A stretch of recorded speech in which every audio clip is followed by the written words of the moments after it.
সন্তান রে বহুত বড় চাকরি অফিসার বানাইছে। হাই হাই, 1 বছর 2 বছর ভালো গেছে, 3 বছর পরে বিয়ে করছে, 4-5 বছরের বেলায় সন্তান ছুটি কাটানোর জন্য ধরেন চট্টগ্রামে চাকরি করে। আপনাদের এই এলাকার নাম কি? লতিফপুরে। এই গাজীপুর লতিফপুরে আইছে। আসার পরে ঘরের ভিতরে কিছু বাবা নাম কিছু বাবা, একটু ধৈর্য ধরেন। ঘরের মধ্যে আইসা ডাক দিয়ে কই টং টং। বউ পারাপারি করে দরজা খুলে দিছে, দিয়ে দেখে এই যে স্বামীরে দেখা এই ব্যাডি তড়িৎ গতির করে আইসা বিছানায় হুইয়া পড়ছে। হুইয়া পড়ানোর পর কুল বালিশ একটা আছে, এই বালিশটা লইয়া উল্টা দিক হইয়া হুদাই কান্তাছে। কথা কয় না কে? জোরা কয় না কে? আপনাদের এলাকায় মনে হয় কান্দে না, আমগর এলাকায় কান্দে। কথা কয় না কে? আমার ভাইরা এখন স্বামী তো ডাক দেখো, ওই কি হয়েছে, তুমি কাঁদো কিনলে?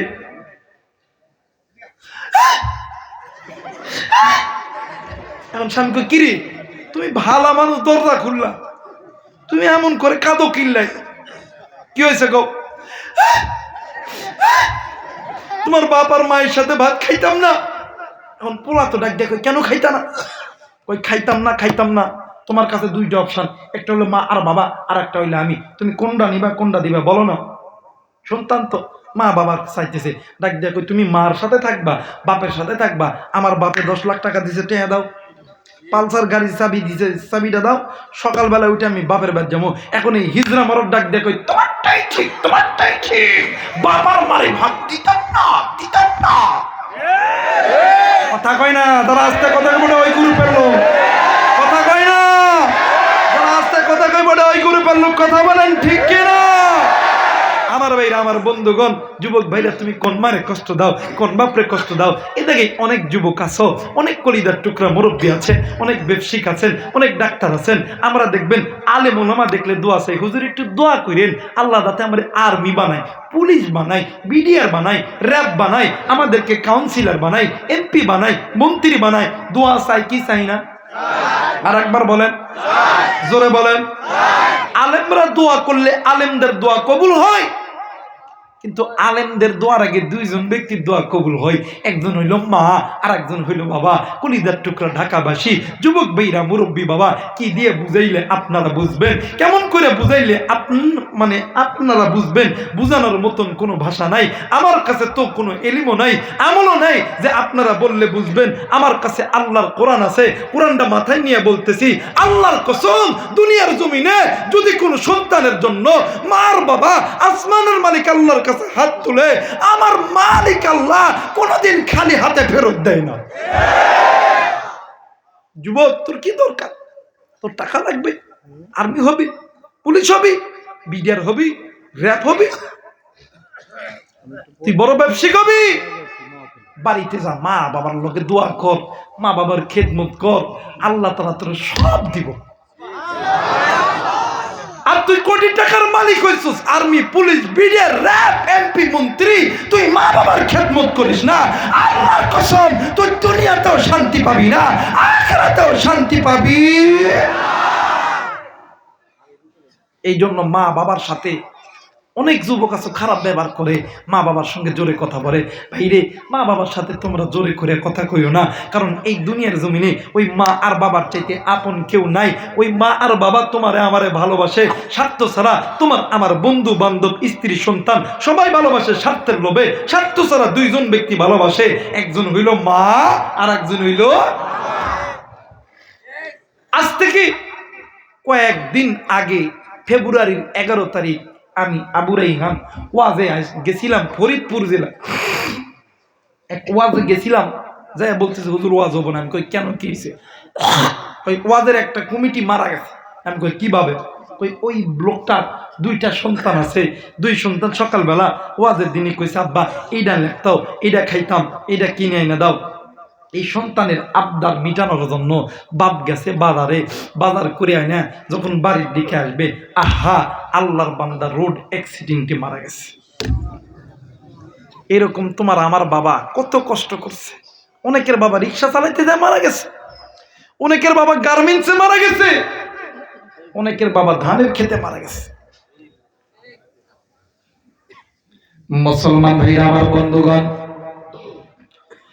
আমি ডাক দিয়ে কইলাম ভাইয়া আমি ওই আল্লাহর বান্দাকে দেখতে যাব। বাদান নে আমার বানোয়াত কথায় আমি বলতেছি না, এই তো বাদান কাঠের উপরে বসে আছি, এই কাঠের খাটিয়ায় চড়িয়া আমার ওই কবরে যাইতে হবে। বন্ধু আমি ওই ব্যক্তির লাশটা যখন দেখার জন্য গেছি, আমি যাইয়া দেখি ওই জায়গায় 2 থেকে 3 হাজার মানুষ হইবে, সমস্ত মানুষের চোখে পানি। আমি বললাম আল্লাহ এই ব্যক্তি হয়তোবা বড় কোনো নেতা হবে, হয়তোবা বড় কোনো আলেম হবে, হয়তোবা এলাকার কোনো মুরব্বী হবে। বন্ধু আমি 1 ধাপ 2 ধাপ করে যাইতে গেলেন লাগি, যাইয়া দেখি ওই আল্লাহর বান্দা মৃত ব্যক্তির মাথার সামনে 3 বছরের একটা ছোট্ট কন্যা সন্তান বসে আছে, আর বাবার মাথা ধরাইয়া ডাক দিয়ে কই আব্বু তুমি ওঠো, তুমি ওঠো, ও বাবু তুমি ওঠো, তোমার কাছে জীবনে কোনোদিন আর কোনো আবদার করব না, তোমার কাছে জীবনে কোনোদিন আর কোনো জিনিস চাইতাম না। ও বাবা, বাবা গো একটাবার তুমি ওঠো না, এই দেখো আমি তোমার কলিজার টুকরা তোমার কাছে আইছি। এর যুব এই গাড়িওয়ালা বাড়িওয়ালা এই তো একটু পরে এই জান্নাতের বাগানের মেলা ভেঙে যাবে, তুমিও বাড়িতে যাবা আমিও বাড়িতে যাব। ওই বাড়ির দরজায় দাঁড়ারি কে গো মারে মা কইয়া ডাকতে পারবে না, কে গো বাবারে আব্বা কইয়া ডাকতে পারবে না। কার মা জানি কার জন্য দরজা খুলবে না, কার বাপ জানি দরজা খুলবে না। এই বাড়ি এই ছোট্ট বাচ্চা ডুকরে ডুকরে কান্দে, ডাক দিয়ে কই আব্বু তোমার চুমু খাই একটাবার তুমি আমারে কুলজা কইয়া ডাক দাও। এই ছোট্ট বাচ্চা বাবার কপালে চুম্মা দেয়, বাবার ডেঙ্গালে চুম্মা দেয়, বাবার বাঙ্গালে চুম্মা দেয়। বাবাই ওঠে না, বাবাই ওঠে না। এলাকার কিছু মুরব্বী মহিলা এই সন্তান কি জোর করে যখন বাবার কাছ থেকে যখন নিবে, এই ছোট্ট সন্তান এই মহিলা 3 বছরের মহিলা, এই মহিলাটা বাবার কল্লা আস্তে করিয়া চাপায়া ধরছে, ডাক দিয়ে কই আমি যাবো না, আমার বাবাই আমার সঙ্গে কথা না বললে আমি এই জায়গা থেকে যাবো না, আমি আমার বাবার সঙ্গে থাকবো। কেন আমার বাবা কথা কই না, আমার বাবা কেন রাগ করে আছে?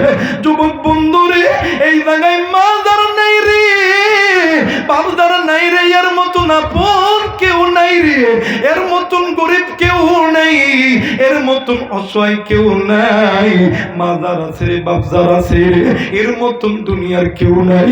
এর যুবক আজকে তুই কোন মায়েরে বুড়িয়া আছিস, কোন বাবারে বুড়িয়া আছিস? একদিন ওই মার বাবা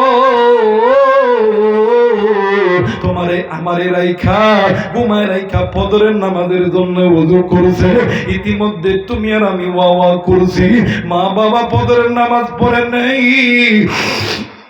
তোমার আমার কান্না থামাইতে যাইয়া মা বাবা ফজরের নামাজ পড়ে নাই, মা বাবা জোহর পড়ে নাই, আসর পড়ে নাই, মাগরিব পড়ে নাই, এশা পড়ে নাই। আরে বন্ধু এমন করতে করতে মা বাবা তোমার আমার জন্য কত ওয়াক্ত নামাজ কাজা করছে। উম্মতের আলেম এই জায়গায় আছে, জিজ্ঞাসা করে দেখবে 1 ওয়াক্ত নামাজ কাজা করলে 80 গুম্বা জাহান্নামে দুলতে হবে। আমি জানি না রে, কারো মায়ের কবর জানি জাহান্নামের আগুনে জ্বলে, কারো বাবার কবর জানি জাহান্নামের আগুনে জ্বলে। মুসলমান বন্ধুরে এই মা বাবার কবরে আযাব মাফ করার জন্য এইবারে মা ডাক দিয়ে কই হুজুর গো আপনার কাছে এসেছি, এমন কোন আমল আছে কিনা? হুজুর ডাক দিয়ে কই মা গো আমার কাছে 2টা আমল আছে মা।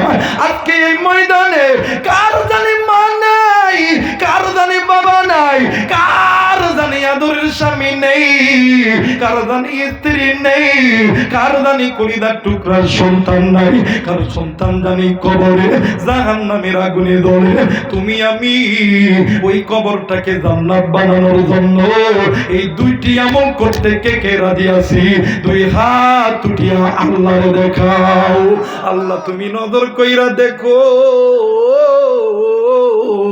পিতা মাতার নেককার সন্তান হাত উঠাইছে, আল্লাহ নেককার সন্তানগুলো যাবে না, আল্লাহ নাফরমান সন্তানগুলি চলিয়া গেছে। ও মালিক, আল্লাহ তুমি ছবি উঠে নাও, নেককার সন্তান কারা গো? আল্লাহ তুমি ছবি উঠায় নাও, আল্লাহ তুমি ছবি উঠায় নাও।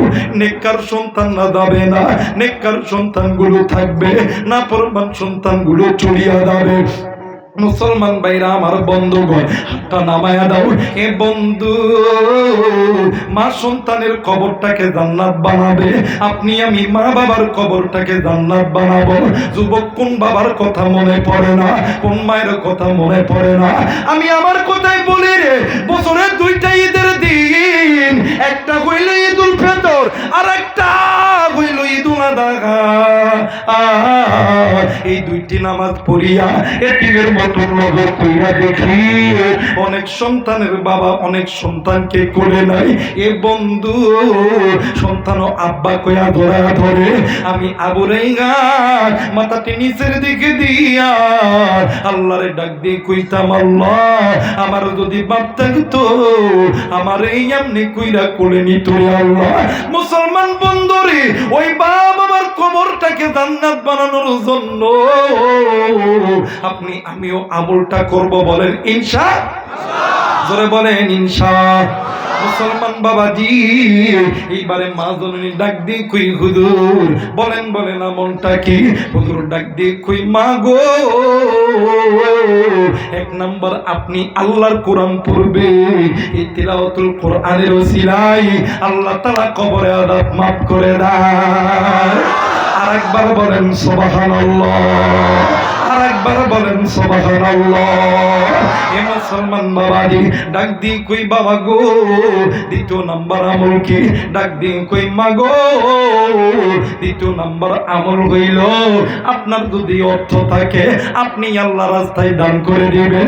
এরা ঢাকাবাসী, এরা গার্মেন্টসের বাবারা, যুবক বন্ধু, এ চাকরিওয়ালা, গাড়িওয়ালা, বাড়িওয়ালা, আজকে আমি এই ময়দানে জানি না কারো দানি মা নাই, কারো দানি বাবা নাই। যেই বাবা যেই মা তোমারে আমার জন্য রিক্সা চালাইছে, তোমার আমার জন্য ভ্যান চালাইছে, তোমার আমার জন্য সুদ খাইছে, ঘুষ খাইছে, তোমার আমার জন্য নামাজ কাদা করছে, আজকে ওই মা নাই, বাবা নাই রে।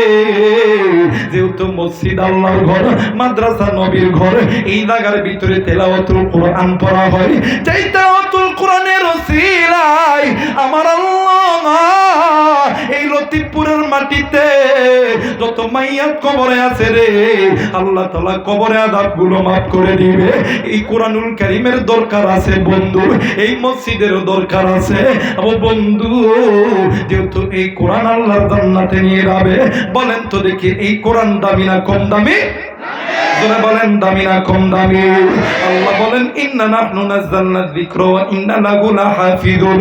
এই কোরআন নাযিল করছে আল্লাহ, এই কোরআন হেফাজত করবে আল্লাহ। কিন্তু বন্ধু আমার ভাইরা রে, এই কোরআন যার সিনার ভিতরে থাকবে, ওই কোরআনওয়ালা সিনা দুনিয়ার আগুনে জ্বলবে না, জাহান্নামের আগুনে জ্বলবে না। আর এই কোরআনের সঙ্গে যারা মহব্বত রাখবে, এরাও দুনিয়ার আগুন কেন, জাহান্নামের আগুনেও আমার আল্লাহ জ্বালাইবে না। একটু আওয়াজ করে বলেন সুবহানাল্লাহ। এই মুসলমান বাবাজি, আমার হাতে এই কোরআন কত পারা? জোরে বলেন কত পারা? মুসলমান বন্ধু, আমি এই জায়গার ভিতরে 30 জন আল্লাহর বান্দা চাই। এই বন্ধু 30 পারা কোরআন, 30 জন আল্লাহর বান্দা বাজান্ডি 50,000 টাকা করে দিবেন কি কোনো মায়ের সন্তান বাদান্নে মসজিদ